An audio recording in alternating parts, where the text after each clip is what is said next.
တ်စွာဘုရားရှင်ကိုလိုမြတ်ရဲ့သာသနာတော်မှာဘုရားရှင်ကအစွမ်းတတ္တိအရေးချင်းဂုံပေါက်ကြီးတစ်ခုခုရှိတဲ့ပုဂ္ဂိုလ်တွေကိုနေရာအထူးပေးတော်မူတဲ့သာသနာဖြစ်ပါတယ်။အဲ့ဒါဟာသာသနာတော်တရားလုံးရောတိုင်းပြည်နဲ့လူမျိုးအတွက်ရောပြိဿကြီးဒါဟာမင်္ဂလာတစ်ခုပဲ။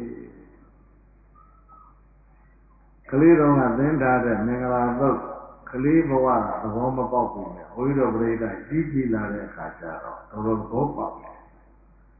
ပူဇာသပူဇာနေရာလံဧတံမင်္ဂလာမௌဓမံအမှန်စီအောင်လုပ်ဖို့ပြင်တယ်။ဘောတော်အော်ဘွားဗန်းရမစင်းပူဇာကပူဇာနေရာလံဧတံမင်္ဂလာမௌဓမံပူဇာနေရာလံပူဇောတတ်တဲ့ပုဂ္ဂိုလ်တော်ကိုယာပူဇာခြင်းပူဇောခြင်းတရားသိရှိပါပဲဤအတ္တတော်ပူဇောတိုက်သောပူဇောခြင်းသည်ဩဓမ္မကောင်းမြတ်တဲ့မင်္ဂလာပြစ္ဆုတ်ပံမှာရောနောင်တံတရမဘာជីဝါရជីဝါကြောင့်ကောင်းမြတ်တဲ့မင်္ဂလာတစ်ခုခေါ်တယ်လို့တော်မေသိတက္ကရမပေါင်းသူတော်ကောင်းတို့သည်တော်မေတရားဖြစ်ပြီးသူတော်ဆင်ပေါင်းတို့သည်ကနထကောင်းစွာမသွေးမှတ်သားကြလေကုန်ရပါစေ။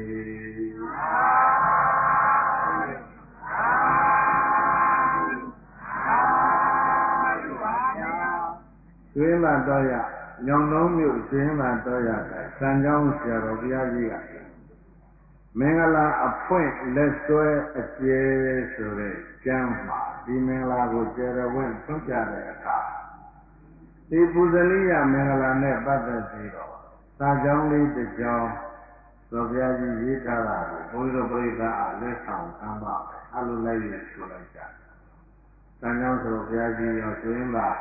ဆရာတော်ဆက်ဆက်တို့ကိုပါပူဇော်ကြရအောင်။ပူဇော်တိုင်းသူပူဇော်မူမယူမင်္ဂလာပူဇော်တိုက်သူပူဇော်မူမယူမင်္ဂလာအားလုံးဆိုပူဇော်တိုက်သူပူဇော်မူဒီလောက်ပါမဆွဲတော့ဒီလောက်ပါလိုက်မဆွဲတော့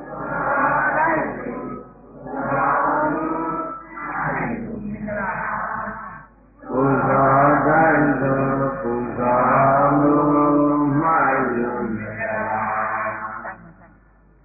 ပူဇာဇာပူဇနေယနာဣတံမင်္ဂလာမௌဓမံပူဇနေယနာပူဇော်တဲ့ပုဂ္ဂိုလ်တို့ကိုယာပူဇော်ခြင်းသည်အဖြစ်ရှိပါလေ၏ဧတံတော်ပူဇော်တဲ့သောပူဇော်ခြင်းသည်နှလုံးသားတတ်တာဩဓမ္မပိစုပံမယောနောင်တံတရမဘာជីဝါယជីဝါကြောင့်ကောင်းမြတ်တဲ့မင်္ဂလာတစ်မျိုးခေါ်တယ်လို့သုံးမေတရားရှိခင်စိတ်ကောင်းဝိညာဉ်သည်သူတော်စင်ပရိသတ်ပေါင်းတို့သည်ကနထကောင်းစွာမသွေမှတ်ပါတိုက်ပါဘေကုံသတ္တိ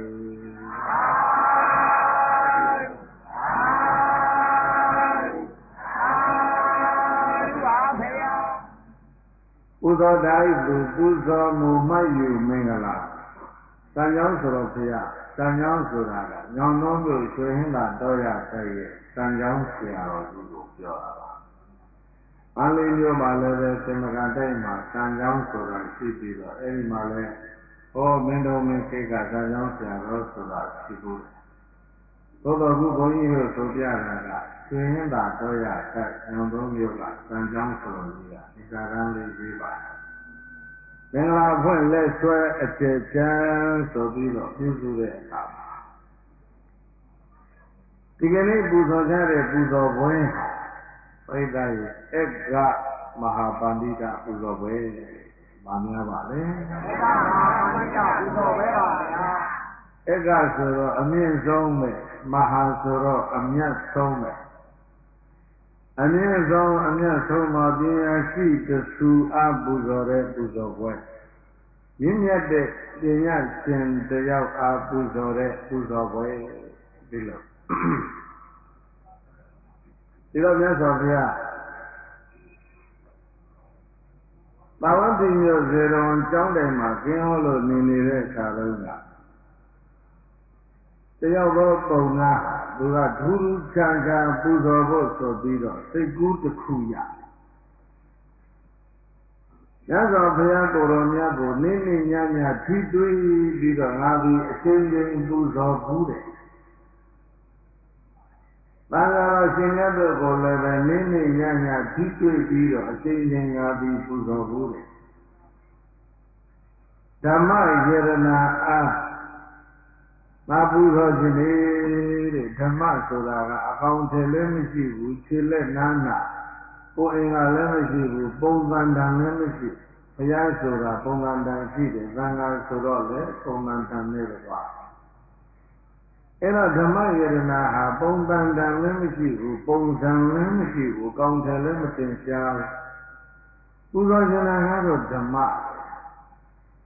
အဲ့ဒီဓမ္မယေရနာကိုဘယ်လိုများပူဇော်ရကောင်းမလဲဆိုပြီးတော့ဘုရားတရားဟာတွေးပြီးတော့သင်္ကန်းတစ်စုံကန်ပြီးတော့မြတ်စွာဘုရားကံမောက်ရောက်သွားတယ်ဘုရားရှင်ကိုယ်တော်ပြကိုသူလျှောက်တယ်ပါဠိဘဂဝါဘုံတော်ကြီးတော်မူသောမြတ်စွာဘုရားအဟံဘယတရိတော်တိဣမိနသဟဗကလိကိနာဇီဝရယုကေနာဣတထံတံဘိုးထိုက်တဲ့သင်္ကန်းအစုံဖြင့်ဓမ္မယတနာဓမ္မယရနာကိုပူဇေတုကာမပူဇော်ခြင်းကလိုရှိပါသည်ဘုရားဓမ္မယရနာဓမ္မယရနာကိုကထံပေသောမြတ်ဘုရားတရိတော်သည်ပူဇေနာမည်ပူဇော်ရပါအပ်၏လို့သောပုံနာကဘုံတော်သဘောတကိသမိညောဘုရားရှင်ကိုယ်တော်မြတ်အားသူလျောက်ထားတယ်။တထောင်တန်ဖိုးရှိတဲ့ဒီသင်္ကန်းသိအစုံဖြင့်ရသော်ဘုရားအားပူဇော်ဖို့မဟုတ်ဘူး။သံဃာအားပူဇော်ဖို့မဟုတ်ဘူး။ပြိဿဓမ္မအားပူဇော်ဖို့လေ။ပြောပါအားဓမ္မယရနာကိုပူဇော်ခြင်းအဲ့ဒါဘယ်လိုပူဇော်ရမလဲဓမ္မဆိုတာကပုံစံလည်းမရှိပုံစံလည်းမရှိကောင်းတယ်လည်းမရှိဓမ္မဆိုတာဓာတ်တက်တယ်လားဘယ်လိုများလဲဘယ်လိုပူဇော်ရမလဲဆိုပြီးတော့လာမေးအဲ့တော့ဒီကနေ့ဘုန်းကြီးတို့ရအောင်ရှင်မြို့တော်ပြိဿကလည်းပဲဓမ္မဆိုတာ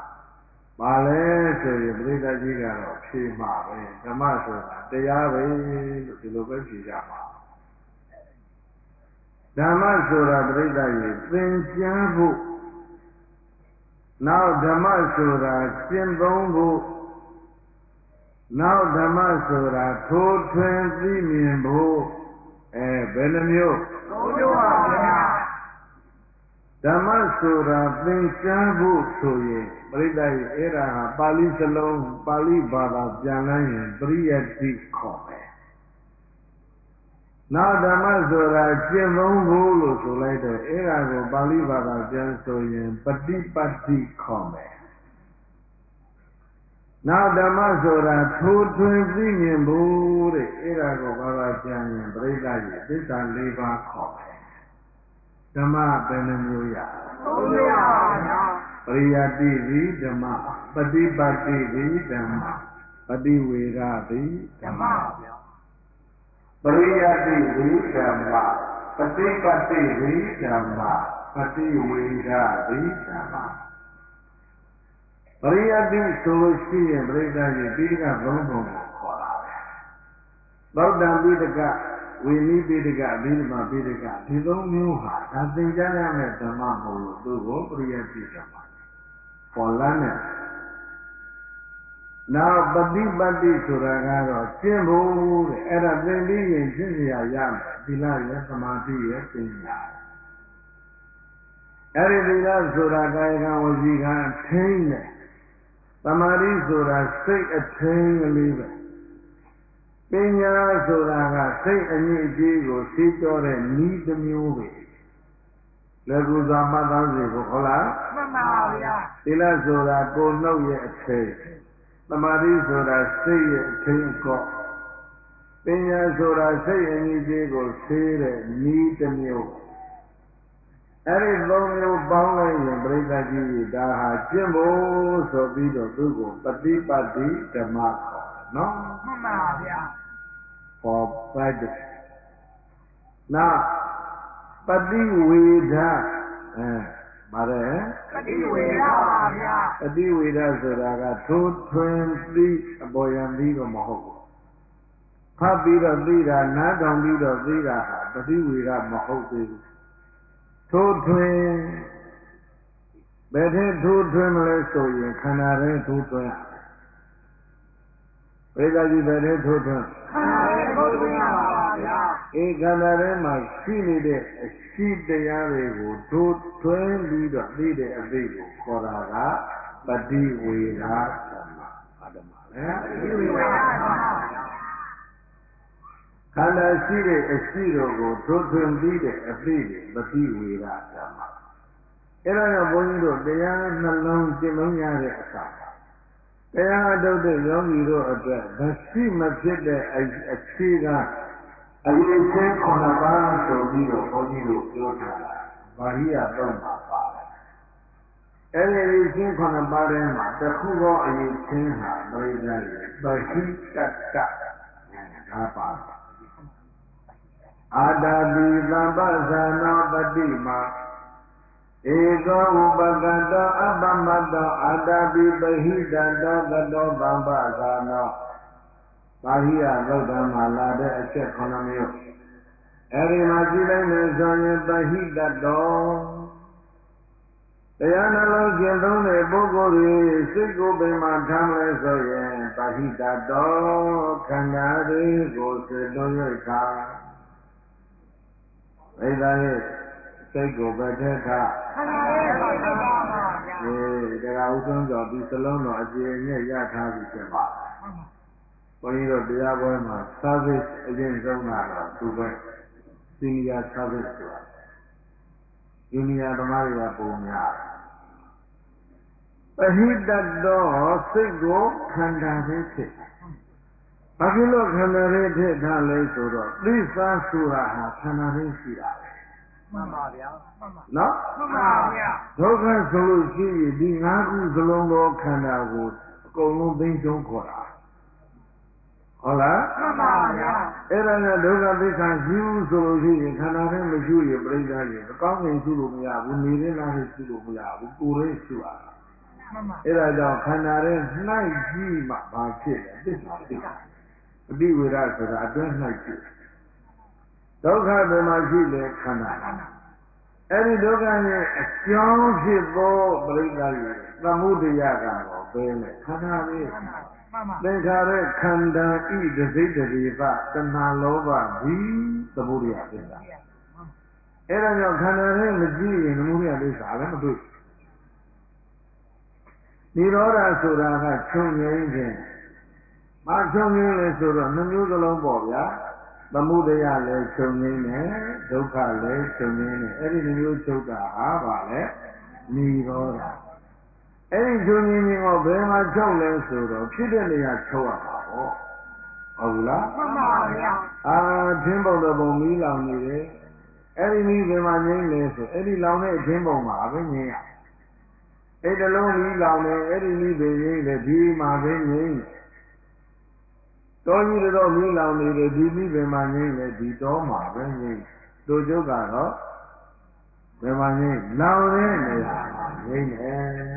ဟုတ်လားမှန်ပါဗျာအဲ့ဒီတော့ဒုက္ခဘယ်မှာချုပ်လဲဒုက္ခဖြစ်တဲ့နေရာမှာပဲချုပ်သမုဒယဘယ်မှာချုပ်လဲအဲ့ဒီသမုဒယဖြစ်တဲ့နေရာမှာပဲချုပ်မှန်ပါအဲ့ဒါကြောင့်និရောဓဆိုတာပြိဿကြီးခန္ဓာထဲမှာပဲရှာဟုတ်လားမှန်ပါဗျာနောက်တကပြိဿရဲ့မက္ခဆိုတာကဘာနဲ့ပြောဖို့လို့မှဆိုရင်သိပြီးတော့ရှင်းနေတယ်အဲ့ဒီခန္ဓာရဲ့နိုင်ပြီးတော့ဒုက္ခကိုကြည့်နေတယ်သမုဒယကိုကြည့်နေတယ်និရောဓကိုရှာနေတယ်အဲ့ဒီအလုတ်ကပြိဿရဲ့ဓမ္မခေါ်တာအဲ့ဒါကြောင့်ဣမသမေဝကလေဝရေဗျာမမတေဘာဝိညာဏေသမဏကေလောကိစေဝပညာပေနိလောကသမုဒယိသလောကនិရောဓိသံလောကនិရောဓကာမိနေသံပฏิပဒံဝရမိ ဟန်တို့ဒုက္ခဆိုတာနဲ့တလံမြတ်ရှိတဲ့ခန္ဓာထဲမှာပဲဒုက္ခသမုဒယဒုက္ခនិရောဓဒုက္ခនិရောဓဂ ामि နိပฏิပဒါဆိုတဲ့သစ္စာလေးချက်တခင်းတဲ့ဟာပြိဿရဲ့တလံမြတ်ရှိတဲ့ခန္ဓာထဲမှာဒီထဲမှာဘယ်ရာပฏิဝေဒဆိုတာဘယ်တဲ့ထိုးထွင်းပြီးတော့ဆိုရင်ခန္ဓာထဲမှာထိုးထွင်းပြီးတာယောခန္ဓာတွေကိုကြည့်ကြည့်ဝေဒနာခန္ဓာကြည့်ကြည့်ပညာကိုကြည့်ကြည့်သင်္ခါရခန္ဓာကိုပဲကြည့်ကြည့်ဝိညာဉ်ခန္ဓာကိုပဲကြည့်ကြည့်ခန္ဓာတစ်မျိုးမျိုးထဲမှာနိုင်ပြီးတော့ကြည့်လို့သိလာတဲ့အသည့်ကိုခေါ်တာကပฏิဝေဒဓမ္မဟုတ်လားမှန်ပါဗျာဒါကပဟိတတောခန္ဓာတွေကိုစေလွတ်သောစိတ်ဓာတ်ရှိရလေတဲ့တရားနှလုံးသွင်းသုံးတဲ့ပုဂ္ဂိုလ်ရဲ့လုံငန်းမှာအရေးကြီးသောအချက်ကစိတ်ကိုခန္ဓာအပြင်ဘက်မထွက်ဖို့ပဲတဲ့ဟုတ်လားမှန်ပါဗျာဒီတော့ခုပြောနေတာကတော့ဓမ္မ၃မျိုးပြောတာပါပြိဿကြီးသဝိနိဗိဓမ္မပိဋကသောမောကသင်္ဘောဓမ္မပရိယတ်ဒီတော့သမာဓိပညာဒီသုံးခုကပါတယ်လေကျင့်ဖို့ဓမ္မပฏิပတ်တိဟုတ်လားမှန်ပါဗျာသစ္စာ၄ပါးကပါတယ်လေထိုးထွင်းပြီးမြင်ဖို့ဓမ္မပฏิဝေဒဒီတော့မြတ်ဗုဒ္ဓ45နှစ်အလုံးလုံးတော်မူသွားတာဟာဘာတွေများတို့ဘုန်းကြီးတို့ပြိဿကြီးရဲ့လက်ထဲမှာအမွေချင်းနဲ့ကြံရစ်တော်ဆိုလို့ရှင်အဲ့ဒီဓမ္မငုံမျိုးကြံရစ်ပါကြံရစ်အဲ့ဒီကြံရစ်တဲ့၃မျိုးသောဓမ္မဖြတ်သန်းလာခဲ့ရတဲ့ခရီးဟာဒီကနေ့နှစ်ပေါင်း2600နီးနီးကြာသွားပြီဓမ္မခရီးနှစ်ပေါင်း2500 600ကြာမြောင်းကြီးတွေဓမ္မခရီးတစ်လျှောက်လုံးဒီညအဖို့တန်တဲ့လူသားတွေရဲ့လမ်းညွှန်းလို့ခေါ်ရတဲ့ဒီဓမ္မကြာမြင့်စွာသောကာလတို့ပတ်လုံးမူရင်းကြကြတန်တန်ရှင်းရှင်းဒီစကလုံးတော့ဘုန်းကြီးတို့ပြိဿနီးအောင်ယူပါထိန်းလာခဲ့တာဘယ်လိုနီးထိန်းလာခဲ့လဲဆိုနှစ်ချက်ပဲမူရင်းကြကြတန်တန်ရှင်းရှင်း Christian and purity ဒီလိုထိန်းခဲ့မြတ်ဗုဒ္ဓပြိဋိဘံစံပြီး3လကြာတဲ့အခါအရှင်မကပ္ပပရှင်အာနန္ဒရှင်ဥပါလိမတေ3ပါးကောင်းဆောင်တော်မူပြီးတော့ပြိဋိကြီးရာဇဂိုမှာသံဃာအစည်းဝေးကြီးဒီချိန်ကျင်းပလက်ရွေးစဉ်သံဃာတော်900တက်တော်မူကြအဲဒီသံဃာအစည်းဝေးကြီးမှာရှင်မကပ္ပပကောင်းဆောင်တဲ့သံဃာတော်ရှင်များပါ900တော်ကတော်များရဲ့ကျေးဇူးရှင်ဘုရားရှင်ကိုယ်တော်များ45နှစ်လုံးလုံးဟောပြတော်မူခဲ့တာဟာဒီဓမ္မ3မျိုးတဲ့တို့လက်ထဲမှာကြံရစ်တယ်။အဲဒါကိုတက်ရောက်တော်မူလာကြတဲ့ဇီဝီကြွတဲ့သံဃာတော်ရှင်များပန်း900တို့ကရှင်မကပ္ပကမေးတာအကြည့်ကဲမသိကြီးကကြားလာတဲ့ရှင်ဘုရားတို့900ဘုရားတဲ့သင်္ခါတော်မူကြပါဒီဓမ္မ3မျိုးဟာသဇုံတစ်ခုများပိုးနေတယ်ဆိုပြီးတော့ရှင်ဘုရားတို့နှုတ်ဆက်ရအပေါ်အရှံများတွေ့သလားတွေ့ရင်ပင်လို့တော်မူကြပါသဇုံတစ်ခုလူများလူနေသေးသလားဟာခွက်မြင်ရင်လည်းပဲလူနေတဲ့ဟာခွက်ဒီဓမ္မကိုဖြစ်ဆက်တော်မူကြပါပါဠိနဲ့တင်ဆိုတဲ့ဒီတွေကပြိဿကြီးလူရင်းကအဲ့ဒီအိတ်ပါအဲ့တော့900သောသံဃာတော်ရှင်မြတ်တွေကပင်လို့စရာအပူလည်းမရှိဖြစ်ဆွစရာဟာခွက်လည်းမရှိဘူးဒါဖြင့်ဘယ်နဲ့လုံးမလဲအဲ့ဒီမူရင်းအတိုင်းပဲအတည်ပြုကြပါလို့တဲ့အဲ့ဒါကြောင့်ဟာခွက်မရှိလို့ဘယ်သူမှမဖြစ်ဆွတဲ့အတွက်ကြောင့်ပြိဿရတာမူရင်းနော်မှန်ပါဗျာမေတ္တာတော်များကမှပယ်နှုတ်ပြတာမရှိတဲ့အတွက်ကြောင့်လည်းပဲဒါဟာမူရင်းလည်းကြတယ်တန်လည်းတန်ရှင်းတယ်အားလုံးသဘောတူကြပါလားတူကြပြီဆိုတော့မှသံဃာတော်900တပြိုင်နဲ့ပေါင်းပြီးတော့ရွတ်ဖတ်တော်မူလိုက်ကြအဲရွတ်ဆိုတဲ့အခန္ဓာကြီးပြီးလို့ပြီးရောဒီကမဟာအတိဖြစ်သွားတယ်နောက်ဘုရားရှင်ပြိဋိဘံစံပြီးတဲ့နောက်နှစ်100ကြာတဲ့အခါရာဝေသာလီမှာ ယသမထေရကြီးဥဆောင်ပြီးတော့ဒုတိယအကြိမ်သံဃာအစည်းအဝေးသံဃာ900တက်ရပရိနိဗ္ဗာန်ဆံပြီးတဲ့နောက်နှစ်ပေါင်း236နှစ်ကြာတဲ့အခါပတ္တနာမှာကျင်းပတယ်တတိယအကြိမ်သံဃာအစည်းအဝေးသံဃာတော်ရှင်များ1000တက်တိတ္တမထေရကြီးကောင်းဆောင်တော်မူတဲ့နောက်ဘုရားရှင်ပရိနိဗ္ဗာန်ဆံပြီးတဲ့နောက်နှစ်ပေါင်း450ကြာတဲ့အခါဒီကိုကျောင်းမာတလိရွာအဲ့ဒီမှာကျင်းပတယ်သံဃာတော်1000တက်ရောက်တော်မူတယ်သရုဒ္ဓကျင့်စည်းဝေးပေသမကျေသံဃာစည်းဝေးကိုသာသနာနှစ်2400ကြာတဲ့အခါမန္တလေးရတနာဘုံရှင်မြို့တော်ကြီးမှာကျင်းပတယ်။ဆရာကြီးဆရာတော်ဗဒနာသဂရမထေရကြီးကြီးမှုတော်မူတယ်။သံဃာ2400ဆက်သတ္တမစီသံဃာစည်းဝေးကိုရန်ကုန်ရှင်မြို့တော်မှာကျင်းပတယ်။နောက်ရန်ဆရာတော်ဘုရားကြီးတို့မစိုးရင်ဆရာတော်ဘုရားကြီးတို့ကြီးမှုတော်မူကြတယ်။နှစ်2500အတွင်းမှာသံဃာစည်းဝေးကြီးဘယ်နှကြိမ်လဲ6ကြိမ်ပါ6ကြိမ်တို့တိုင်တိုင်ကျင်းပတော်မူခဲ့တဲ့သံဃာစည်းဝေးကြီးကဒီပရိယတ္တိပฏิပတ်တိပฏิဝေရဆိုတဲ့ဓမ္မကိုဖြည့်ဆွတ်ချက်လဲတစ်ခါမှမလုပ်ခဲ့ဘယ်နှုတ်ထားလဲဘာမှမလုပ်ခဲ့ဘူးပြိတ္တာပြင်ဆင်တာလဲဘာမှမလုပ်ခဲ့အဲ့တော့နေ့900ကြီးကြားပြီတဲ့ဒီဓမ္မဟာပါသေးတယ်မူရင်းအတိုင်းပဲတဲ့အဲ့ဒါကြောင့်မြတ်ဗုဒ္ဓရဲ့သုံးမတွေမှာထူးခြားတာကပြိတ္တာရဲ့အိုးဓမ္မတို့နိယဓမ္မတို့ဓမ္မသစ်ဓမ္မဟောင်းဆိုတာဒီမှာမရှိဘူးနော်ဓမ္မသစ်ဓမ္မဟောင်းဆိုတာအမြဲတမ်းပြည့်ဇီရံတိဝေရံသရထာသုစိတ်တံအထာပရိရမိဇရဥပိတိပတိသဓမ္မောနဇရဥပိတိတံတောဟဝေသဗ္ဗိပဝေတယန္တိမဟာရာဇသမုဒ္ဒိနာဩမင်းများကောသလရှင်မင်းတော်ဘုရားရှင်မင်းတော်မူတာမဟာရာဇသမုဒ္ဒိနာဩမင်းများသူစိတ္တလောအလောဆံကျေကုန်ဗုဒ္ဓသရတမင်းကြီးတဲ့ယထာကြီးတွေရှိရန်ဒီဆွေးကုန်ကြတယ်သောစိတ္တလောအလောဆံကျေကုန်ဗုဒ္ဓသနိဝေဒနာမင်းတော်ကြီးတွေလည်းပဲရှိရန်ဒီဆွေးကုန်ကြတယ်သောစိတ္တလောအလောဆံကျေသောတိသောတကုံဘောရာဇရတ္ထာမင်းမိမိတော်ကြီးတွေလည်းပဲစီရန်ဒီဆွေးမြေကောင်းကြတယ်အထောထုတ်ပြန်ပရိရာမိဘုံလေးယုံတပါတကောအာနာကြီးမားတဲ့မိမိတို့ရဲ့ခန္ဓာကိုယ်ကြီးများလည်းပဲဇရံဆွေးမြေတဲ့ဖြစ်သောဥပိတိရှင်ကနေတယ်ပါဏသောကောလည်းတတိယဇာဓမ္မောသူတော်ကောင်းတို့၏တရားကတော့ဘိဓာကြီးရဲ့တတိယဇာဓမ္မောသူတော်ကောင်းတို့ရဲ့တရားပါတယ်တတ္တသဓမ္မော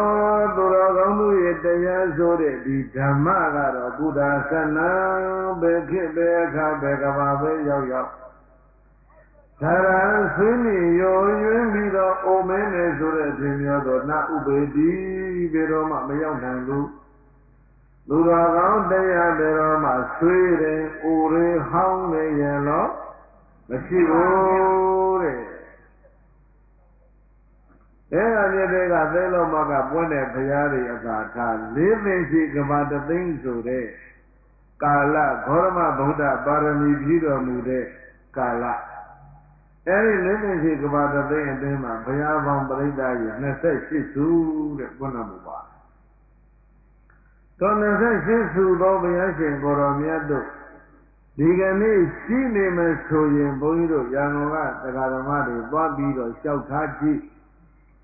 တပည့်တော်တို့ရဲ့ဘုရားဘောရမဘုရားဟောတော်မူသောသစ္စာ၄ပါးနဲ့ရှင်ဘုရားတို့ဟောခဲ့တဲ့သစ္စာ၄ပါးဟာတမျိုးစီများဖြစ်နေသလားလို့သွားမေးကြည့်ဘုရားကြီးရှိနေသေးရဲ့ဒီဘက်နိုင်ငံမဟာယာနဗုဒ္ဓဘာသာနည်းဆိုလို့ရှိရင်တော့ဘုရားကြီးရှိနေသေးတယ်အဲ့ဒီဘုရားကြီးဒီမှာနေလင်းဆိုလို့ရှိရင်အဲ့ဒါနိဗ္ဗာန်ဆိုတဲ့ဘုံကြီးမှာပေါ့နိဗ္ဗာန်ဘုံကြီးမှာတဲ့ပြိဋိဘုဒ္ဓဘုရားကြီးတွေကသက်တင်ချဒီတိုင်းနေကြတယ်တဲ့ရုပ်တစ်မျိုးနာမ်တစ်မျိုးနဲ့တဲ့ဒါတော့မှမပြည့်စည်ဘူးတဲ့ယန္တာပုဂ္ဂိုလ်ကြီးတွေလည်းရှိနေကြတယ်တဲ့ ဒီတော့နိဗ္ဗာန်စံပြီးတဲ့ဘုရားယဟန္တာတို့ရဲ့ရုပ်ဝေဒနာသင်ညာသင်္ခါရဝိညာဉ်ဆိုတဲ့ခန္ဓာသည်ပါမင်းနဲ့ဆိုတာအများကြီးရှိတယ်တတ္တတနိဗ္ဗာန်မဆံသေးဘူးဆိုလို့ရှိရင်တော့ impermanent ပရိသတ်ရဲ့အနိစ္စပဲအဲ့ဒါက Tibet idea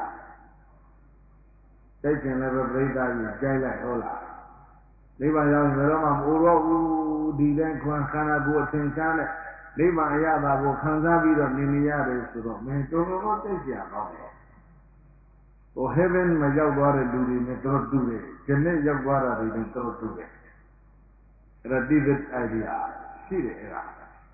ဒီတော့ပရိသတ်အဲ့ဒီနိဗ္ဗာန်ရောက်သွားတဲ့ဘုရားကြီးတွေရှိတယ်ပဲထားကိုရောက်သွားတဲ့အခါကျတော့လည်းအဲ့ဒီဘုရားကြီးတွေကိုဖူးရမယ်ပဲထားသူတို့အဲ့ဒီဟာကိုလက်ခံခဲ့ရင်မင်းကြည့်ပေါ့လေးမရှိကဘာတသိပွင့်တဲ့ဘုရား28စုကိုတွေးပြီးတော့တစ်ပါးစီတစ်ပါးစီမေးကြည့်အရှင်ဘုရားတို့ဟောတော်မူသောပိဋကသုံးပုံသတိပဋ္ဌာန်၄ပါးသစ္စာ၄ပါးမဲ့ကရှိပါးတွေဟာဘောရမဘုရားဟောတာနဲ့တခြားစီလားအတူတူလားလို့မေးကြည့်အဲ့ဒီတော့နိဗ္ဗာန်မှာရောက်နေတဲ့ဘုရားကိုယ်တော်မြတ်ကြီးတွေကပြောလိုက်တယ်အကောင်လုံးသောဘုရားတိုင်းဟောတော်မူတော်မြတ်ဓမ္မအတူတူပဲလို့ပြောလိုက်တယ်ပြိဿရဲ့တစ်မျိုးစီလို့ဘယ်တော့မှမပြောဓမ္မဆိုရင်ပြိဿရဲ့တစ်မျိုးလေးပဲရှိတယ်နော်မှန်ပါဗျာဘယ်ကမှရောက်ဒီဓမ္မပဲဒီပိဋကသုံးပုံဒီတတိပဋ္ဌာန်၄ပါးဒီသစ္စာ၄ပါးဘယ်မှမပြောင်းအားကြောင့်မပြောင်းလဲသူတော်ကောင်းတရားဆိုတာမပြောင်းဘူးတဲ့မပြည့်ဘူးမအောင်မဆွေးအဲ့ဒီဓမ္မဘောင်မဝင်ရင်တော့ဘာဖြစ်လဲအကုန်လုံးဟောင်းလို့ပြောင်းလို့ပြင်လို့ဆွေးလို့ပြက်လို့ဟာကြီးဆွဲလို့ပြင်ဆင်လို့ဟောင်းဖြစ်အသိရည်ဒီလိုလုပ်ရဓမ္မမဟုတ်ခဲ့အဲ့တော့ဒီကနေ့ဘုရားပြိဿကြီးကမအိုမနာမသိဆိုတာဘာလဲဓမ္မပဲခန္ဓာရဲ့ဓမ္မအပြည့်ထည့်ထားရင်ကိုယ်လည်းပဲမအိုမနာမသိ immortal ဆိုတာဓမ္မတစ်ခုပဲရှိတယ်အဲ့ဒါကိုကောသလရှင်ဘုရင်အားမြတ်စွာဘုရားမိန့်တယ်သုစိတ်တာလောအလောဆန်းကျေကုန်သောရသရတမင်းစည်းတဲ့ယထာကြီးတွေကဇီရတိဆွေကုန်ကြပြီသုစိတ်တာလောအလောဆန်းကျေကုန်သောရသနိဝေသနာမင်းတို့ကြီးတွေလည်းပဲဇီရတိဆွေကုန်ကြပြီသုစိတ်တာလောအလောဆန်းကျေကုန်သောရသမင်းနေလီတော်ကြီးတွေဇီရန်တိဆွေးကောင်းကြပြီဝေယောမင်းကြီးရဲ့တရိရဏီဘုံနေရောဘာတကောအာနာကြီးမားတဲ့မင်းကြီးတို့ရဲ့ခန္ဓာကိုယ်ကြီးများလည်းပဲဆရာရန်ဆွေးနေရိုးရွံ့အော်မင်းနဲ့ဆိုတော့ဆင်ပြောတော်ဥပေတိခင်ကနေတယ်ပတ္တံဓမ္မသူတော်ကောင်းတို့ရဲ့တရားကတော့သူတော်ကောင်းတရားပတ္တံဓမ္မသူတော်ကောင်းတို့ရဲ့တရားကတော့ကုသဇနံဘေခိဘေကဘာသို့ပဲရောက်သရသင်းမိယိုယွင်းကိုမင်းနေဆိုတဲ့အဖြစ်မျိုးတော့နဥပေတိဘယ်လိုနည်းနဲ့မှမရောက်နိုင်ဘူးအဇရမရဏဓမ္မောတိမဥတရားမနာတရားမသေးတဲ့တရားဟူ၍လာတော့သူတော်ကောင်းတွေကပဝေတယံဒီကောင်းစွာမသေးကြီးမွန်းတော်မူကြလေကောင်းတည်း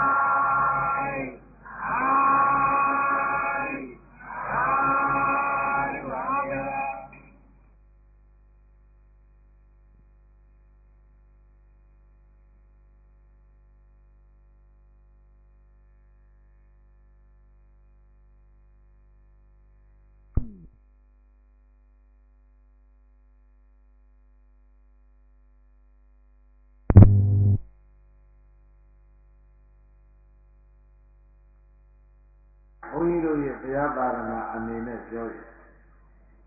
ဒီဓမ္မကိုပြိဿကြီးမူရင်းကြကြတန်တန်ရှင်းရှင်း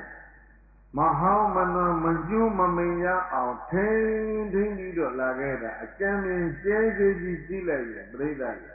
သံဃာဇီဝကြီး6ချိန်ကိုတွေ့ရတယ်နော်မှန်ပါဗျာသံဃာဇီဝကြီး6ချိန်မှာဥဆောင်မထေကြီးတွေကိုဘုန်းကြီးတို့ပြိဿကြီးတွေ့ကြမယ်ဒီမှာကသဗ္ဗတို့အရှင်ယသတို့အရှင်သိသတို့အရှင်သမရဂိတာတို့အရှင်ဇာဂရတို့အရှင်ဇေဝရတို့အရှင်လူရိယတို့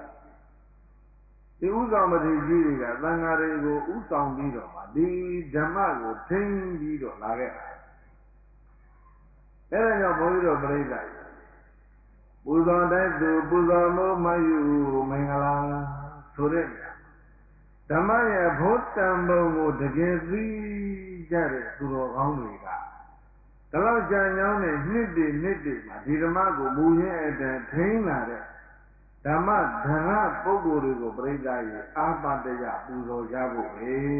တဲ့ဟုတ်လားမှန်ပါဗျာအဲ့ဒါဟာသာသနာတော်ကိုထိမ့်သိမ်းစောင့်ရှောက်တဲ့လုပ်ငန်းမှာအထူးပဒါနကြတဲ့လုပ်ငန်းကြီးတရက်ဆိုတာကိုဒီကနေ့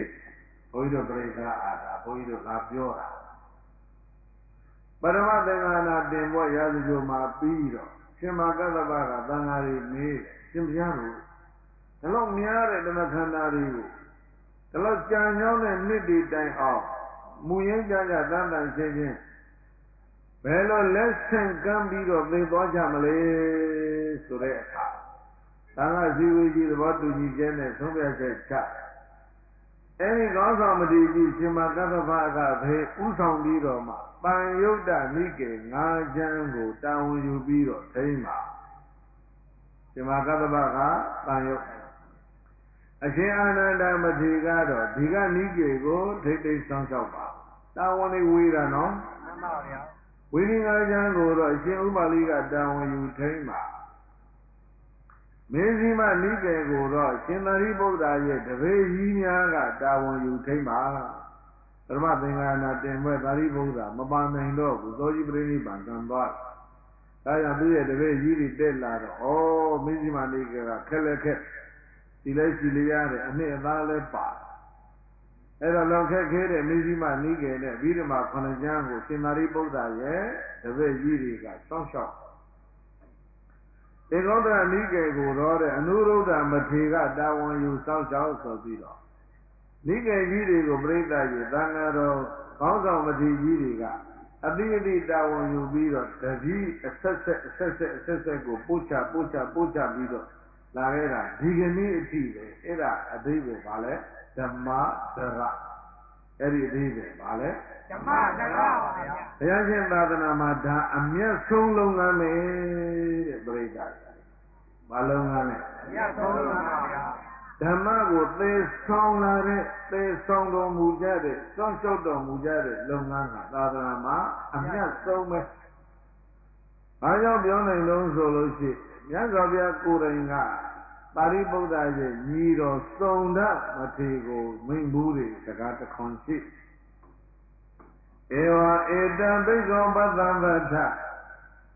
ဧသောဘေကုဏတောမကသဝကောနာမဗုဒ္ဓောနာမဣသစုံတာ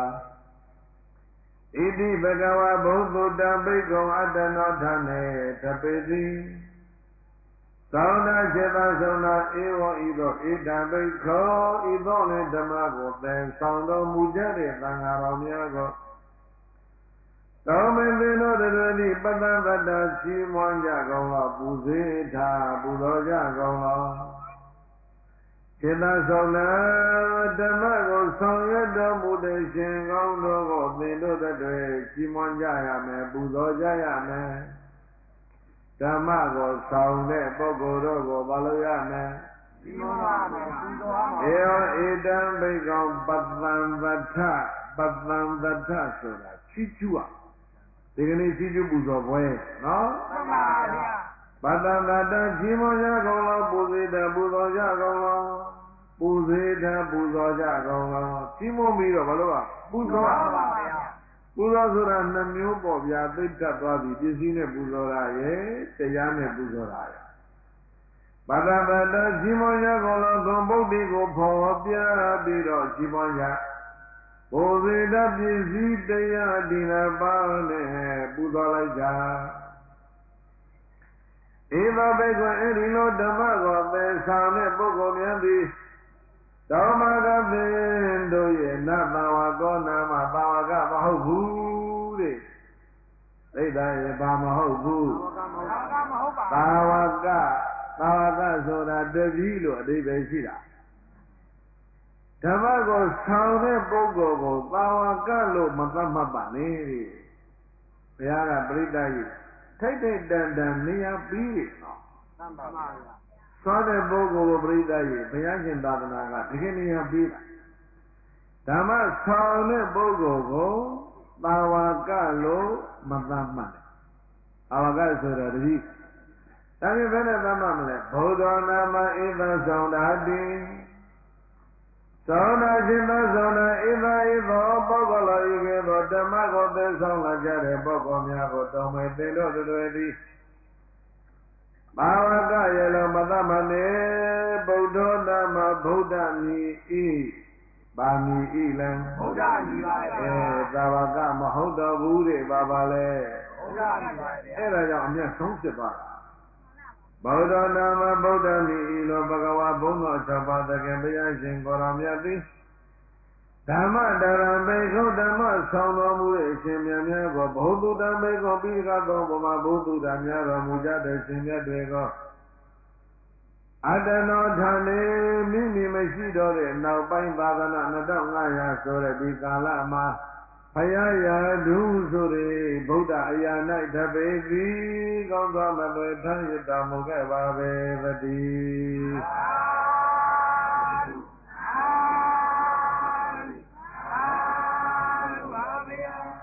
လောကဓာတ်တခွင်လုံးများဆုံးဆိုတော့ပြိဿရဲ့ဘုရားပဲရှိတယ်ဟုတ်လားမှန်ပါဗျာ။အိုးမာသိက္ခရေ68ခုနှစ်ကသောလားပြည့်နေ့တုန်းကလုံမင်းကြီးမှာ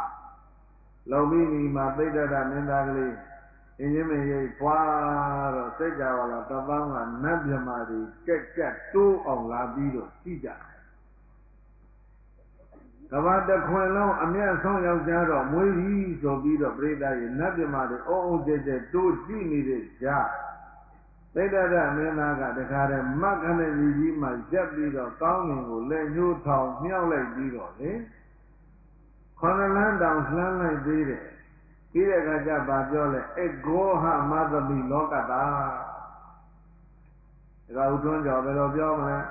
အဂောဟမသမိပါအဂောဟမသမိတော့တလုံးကြံနေလိမ့်မယ်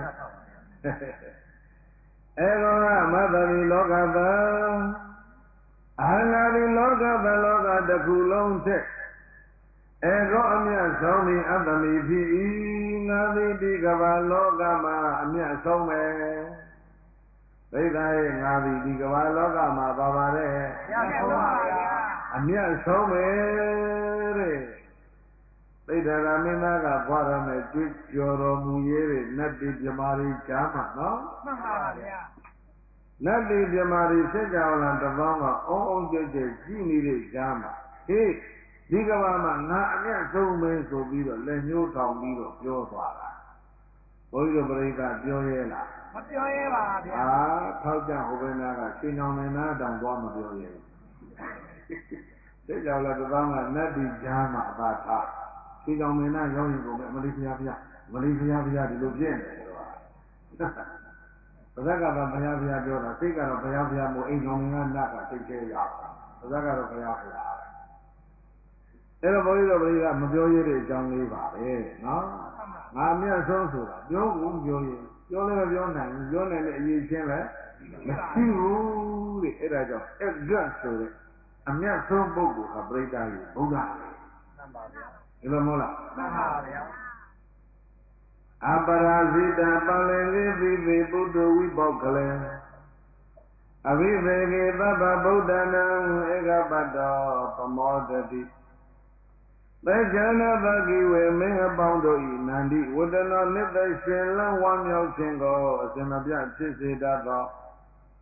ငါသည်ဒီကမ္ဘာလောကမှာအမြတ်ဆုံးဆိုပြီးတော့နတ်ပြမာရီကျမ်းကျွကြောလိုက်တယ်ဆိုရင်တာကိဝေမင်းတဲ့သိသားရဲ့ဝမ်းသာလုံးလို့နော်တို့အမျိုးတွေကအများဆုံးယောက်ျားဖွားပြီဆိုတော့အဲ့ဒီအမျိုးတွေကပြိဿရဲ့ဝမ်းမသာကြဘူးလားဝမ်းသာပါဗျာဒီကနေ့ဧကမပါဏိတာပူဇော်ပွဲမှာဝမ်းသာကြသလိုပါပဲနော်မှန်ပါဗျာသေဇာနတကေဝေမေအပေါင်းတို့ရဲ့နိုင်ဒီဝရဏနိတ္တရှင်လဝမြောက်ခြင်းကိုဆင်ပြပြထွန်းစေတတ်သူဝစေတတ်သောသေကြမုနီငါးပါးတို့ရဲ့ဥပယပါရမီ3ခုစေဖြစ်ပေသီတာကိနွယ်ဘောဘုရားမြတ်စွာသည် သေသေးကဘာမြေကြီးတစ်ခုလုံးမှာဖြင့်အုတ်ခေါင်းနဲ့လည်းတူဝေထသောကဘာအုတ်ခေါင်းဘုရားပွင့်တဲ့နေရာဘုဒ္ဓဝိဘောကလေးကဘာမြေကြီးတစ်ခုလုံးဝထူးခြားဆုံးသောမြေရုမြေမြဖြစ်ပေထသောသဗ္ဗဗုဒ္ဓနာလုံးစုံသောဘုရားရှင်ကိုရောမြတ်လေးစုတို့ဤဒီကဘာပွင့်တဲ့ဘုရားကိုရောမြတ်လေးစုစလုံးဟာပြိဿရဲ့ဒီနေရာမှာရှိပွင့်ကြတာသဗ္ဗဗုဒ္ဓနာအလုံးစုံသောဘုရားရှင်ကိုရောမြတ်တို့ဤအဘိဓိငေဗုဒ္ဓဘိသေကကိုခံယူအဌာနဖြစ်ပေသောအပရာဇိတပါဠိငေပေယံလူမျိုးတို့ကမှအနိုင်ကျင့်လို့မရတဲ့ပရာဇိတခေါ်တဲ့ပလင်ထက်မှာတရားတော်ဘာနာဘကိုအောင်မြင်တော်မူခဲ့တဲ့အခါမှာဧကပတ်တော်အမြင့်ဆုံးအမြတ်ဆုံးတော်ဆက်ရောက်တော်မူခဲ့တဲ့အတွက်ကြောင့်တရားတော်မင်္ဂလာဘကိုအောင်မြင်တော်မူတဲ့အခါဘယ်ရောက်သွားမင်္ဂလာဘအောင်ပြီဆိုလို့ရှိရင်ပြိဿရဲ့ဧကပတ္တဘေးတွေဘာပတ္တဧကပတ္တပါဗျာဧကပတ္တောအမြင့်ဆုံးအမြတ်ဆုံးသို့ဆက်ရောက်တော်မူတဲ့အခါမှာခုလိုဧကပတ္တတွေမဟုတ်ဘူးဧကမဟာအဲ့ဒီထိကိုပတ္တရောက်သွားတယ်ဧကပတ္တောအမြင့်ဆုံးအမြတ်ဆုံးသို့ဆက်ရောက်တော်မူတဲ့အခါမှာပမောရတိယတနိသိရှလံဝမြဝန္တာဖြစ်တော်မူရသလောဧဝမေဝယောတတဗမထာယိတုနိတုစွာတောမေတိဧကမဟာပန္တိတာပူဇာတရင်ကိုကြွစီတော်မူလာကြတဲ့တရားကျက်ခင်သူတော်စင်တို့လည်းပဲဧကပတ္တတရားဓုတရားမြတ်သောဆက်ရောက်တော်မူကြကုန်၏ဖြစ်၍ဧကပတ္တအမြင့်ဆုံးအမြတ်ဆုံးသို့ဆက်ရောက်တော်မူကြကုန်၏ဖြစ်၍ပမောဒန္တုစိတ်ရှင်လျ၍ဝါပန္တသာကျမ်းကျမ်းသာသာရှိတော်မူကြပါစေကုန်သတည်း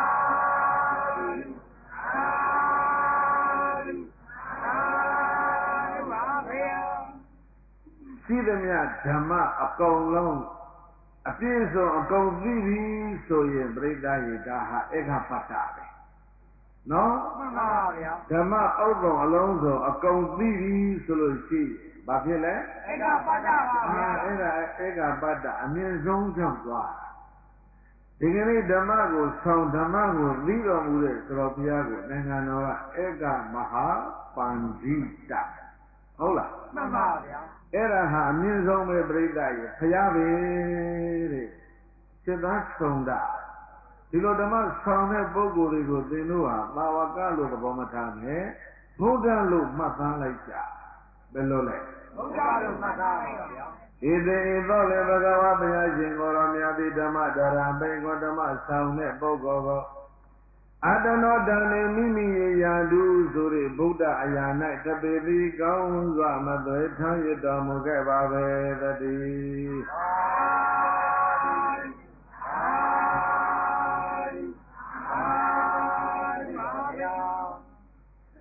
ပထမသင်္ဃာယနာတင်မဆင်သွင်းလို့ပြီးတဲ့ချိန်မှာဓမ္မကိုဝေစုတွေခွဲပြီးတော့တာဝန်တွေဝေခွဲပြီးတော့ပြိဿရေဆောင်ရွက်တော်မူကြတာရှင်မကသဗ္ဗဆိုတဲ့အကြီးကဲမထေကြီးကစပြီးတော့ငါဒီဓမ္မသိတဲ့နေရာမှာတန်ရုပ်ငါးချမ်းတော့တာဝန်ယူမယ်ရှင်အာနန္ဒကဒီကနိကေသုံးချမ်းတာဝန်ယူမယ်ရှင်နုရုဒ္ဓကအင်္ဂုတ္တ17ချမ်းတာဝန်ယူမယ်ရှင်ဥပါလိကဝိနည်းငါးချမ်းတာဝန်ယူမယ်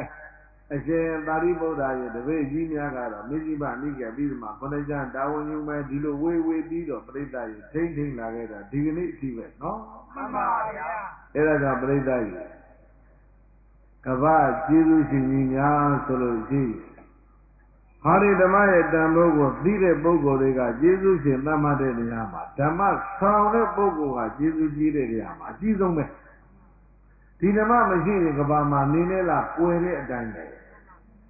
ဟုတ်လားမှန်ပါဗျာငလန်းချောမှန်းကိုမသိဘူးဟိုသူတော်ကောင်းလန်းသူယုံမာလန်းဓမ္မလန်းအဓမ္မလန်းပြိတ္တကြီးငရေလန်းနတ်ပြည်လန်းနိဗ္ဗာန်လန်းနန်းတွေကအများကြီးဓမ္မမရှိရင်ဘယ်လမ်းချောမှန်းကိုမသိတော့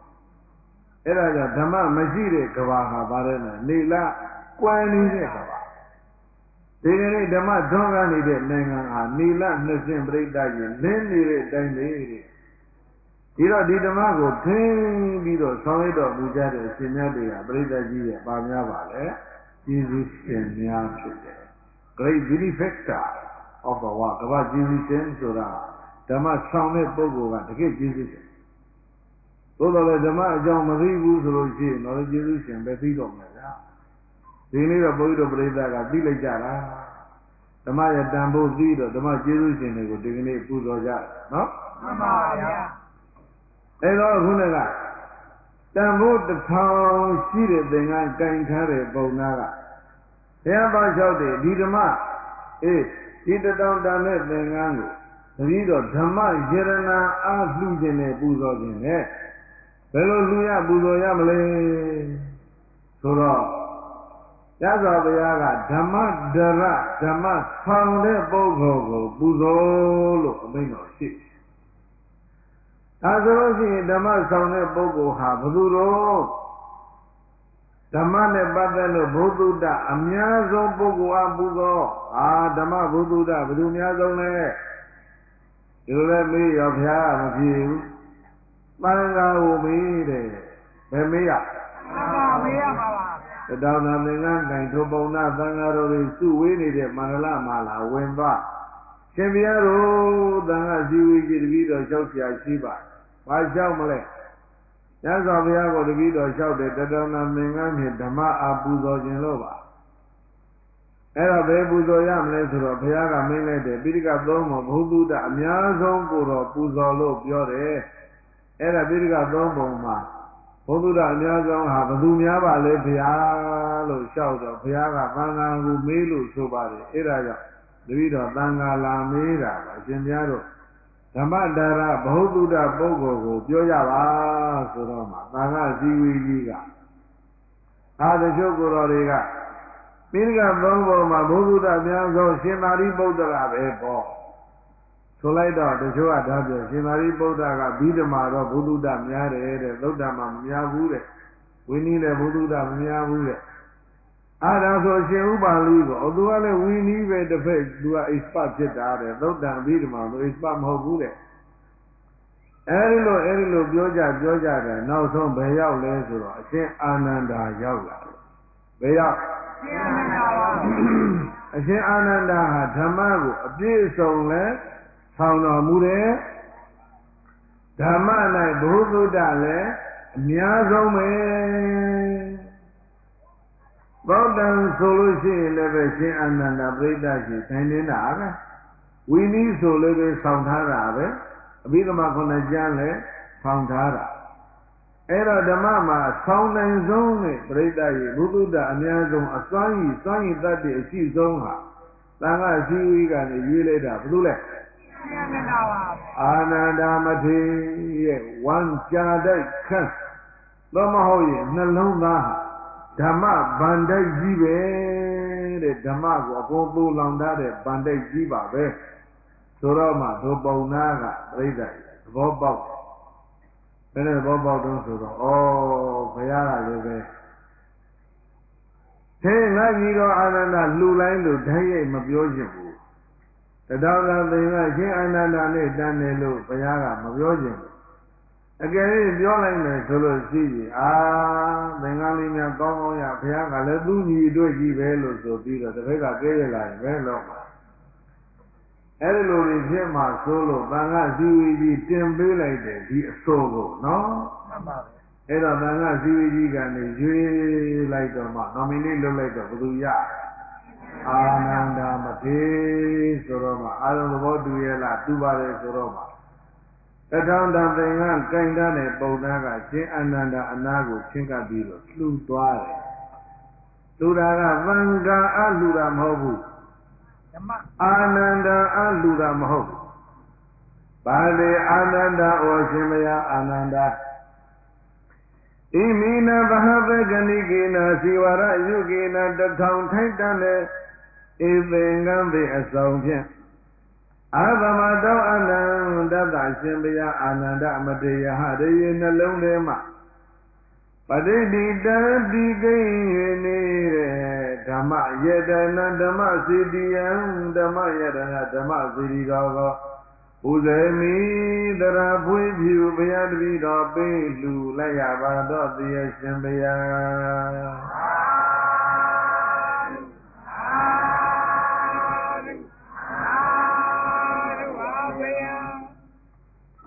Tatan Damboji the thing of the strong hit.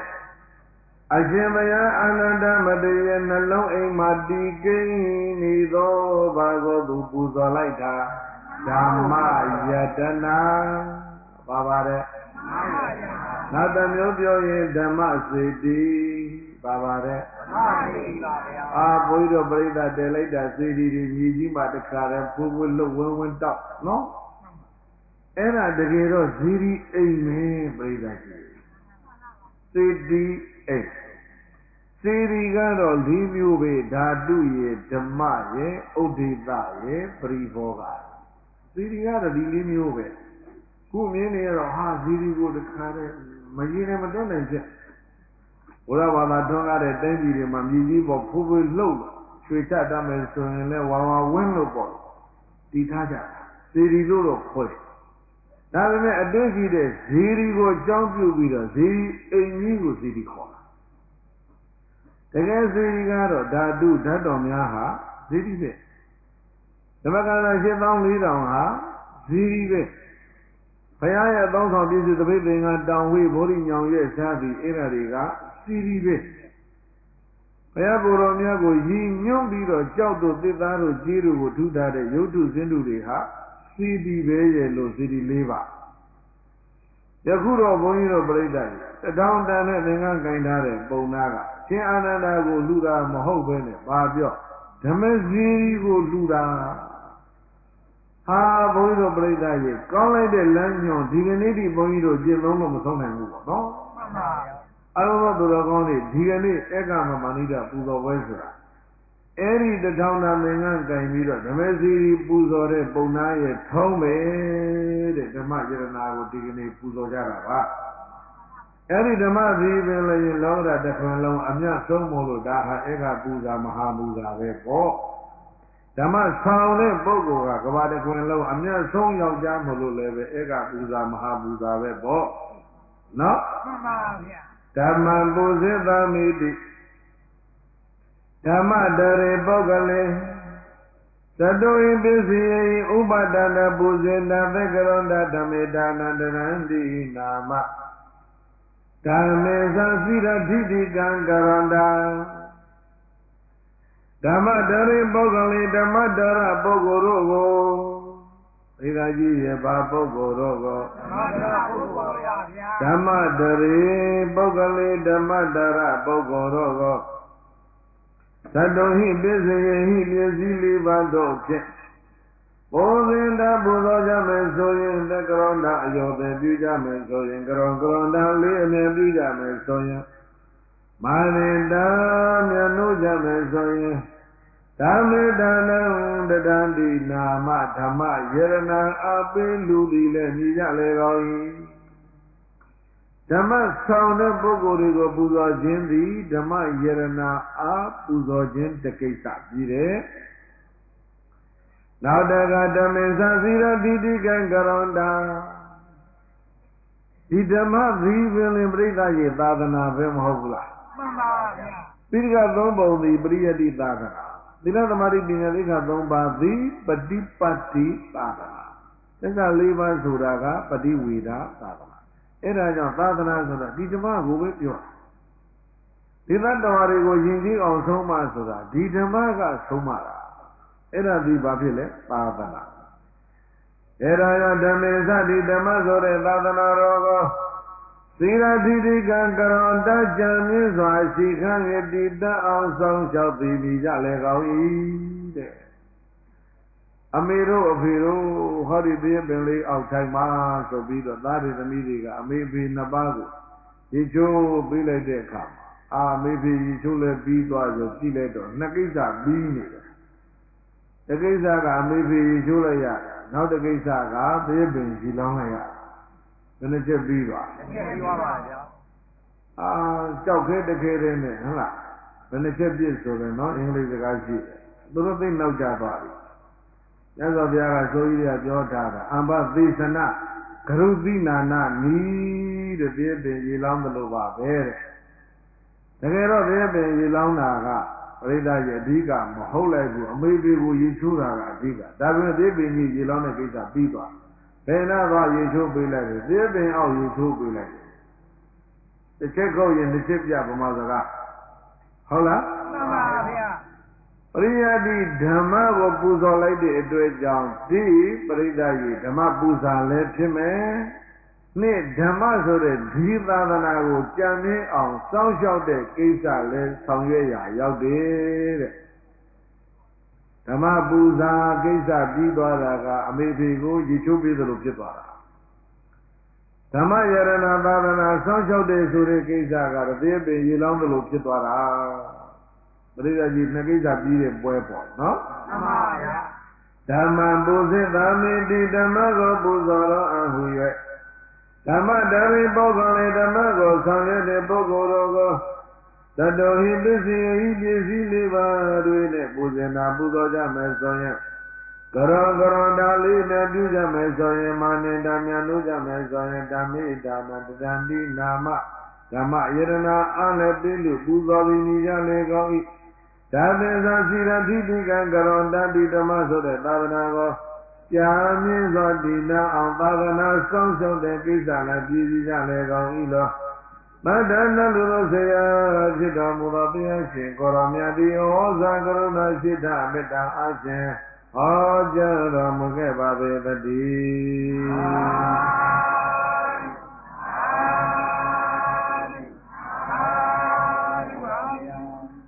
ဧကသမိန်ဒါနံတဂတံဧကံပုံညံပဝတ္တိသာရဝနှလုံးပျော်ပြောင်းသူတော်ကောင်းပေါင်းတို့ဧကသမိန်လောကရတခွင်လုံးအမြတ်ဆုံးဖြစ်တဲ့ဗုဒ္ဓယရဏဓမ္မယရဏသံဃယရဏနာဒါနံတဂတံပညာစုကြတဲ့ပုဂ္ဂိုလ်တို့ပါဧကမြတ်ဆုံးဖြစ်တဲ့ပုံညံကောင်းမှုသည်ပဝတ္တိတိုးပွားနိုင်တယ်အမြတ်ဆုံးသောပူဇော်တဲ့ပုဂ္ဂိုလ်တော်မှာအမြတ်ဆုံးဆိုတဲ့ကောင်းမှုတွေဖြစ်လာမယ်တဲ့အမြတ်ဆုံးကိုပူဇော်တတ်ရင်အမြတ်ဆုံးကောင်းမှုဖြစ်လာပါဗျာအမြတ်ဆုံးကောင်းမှုကိုပြုတဲ့ပုဂ္ဂိုလ်တွေမှာအမြတ်ဆုံးဆိုတဲ့ကောင်းကျိုးတွေလည်းဖြစ်လာလိမ့်မယ်ဧကံအာယုစအမြတ်ဆုံးသောသက်ရှိခြင်းဧကံဝန္နောအမြတ်ဆုံးသောယဝစဉ်ဧကံအာယုဇာဝန္နောဇာယသောဧကံယသောအမြတ်ဆုံးသောအချမ်းယံကုန်တဲ့ဧကံဂိတ်တိမြတ်ဆုံးသောကြော်စောခြင်းဧကံဗလမြတ်ဆုံးသောကာယအာညာနာအာဇုရဧဒီကောင်းကျိုးတွေကသတ္တနိနိညာညာခသိသောကာလတိုင်းမှာဘဝတတိတိုးပေါ်၍လာကြမယ်လို့သာထလူနတ်တို့ဆရာဘုရားရှင်မြေဝေါစာကရုဏာရှိရှုဟောကြားတော်မူခဲ့ပါပေတည်း